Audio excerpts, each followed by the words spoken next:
Hello friends, मी आज संक्रांती सणानिमित्त आपणास सुहासिनीचे वाण काय असते ते सांगणार आहे. या सणानिमित्त याला वाण हे नाव दिले असले तरी या निमित्त घरातील सर्वजण हे खाऊ शकतात आणि यामधून सर्व प्रकारचे विटॅमिन, प्रोटीन आणि मिनरल मिळू शकतात. एकंदर आपल्या स्वास्थ्यासाठी चांगलेच आहे. आपण पूर्वीपासून फक्त एवढंच ऐकत आलो आहोत की तीळ गुळ खा आणि गोड गोड बोला.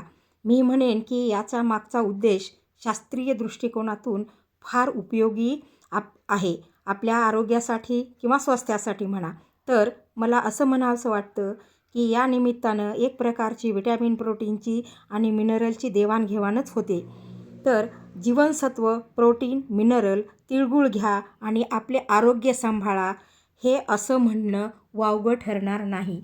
तर यामधून सर्वच काही आपल्याला मिळू शकते. तर हे अशा प्रकारचं हे वाण आहे. तुम्हाला माहीतच असेल. यामध्ये जर काही कमी असेल तर मला कॉमेंट्समध्ये कळवा. नंतर मी आणखीन याच्यामध्ये ॲड करू शकते. धन्यवाद.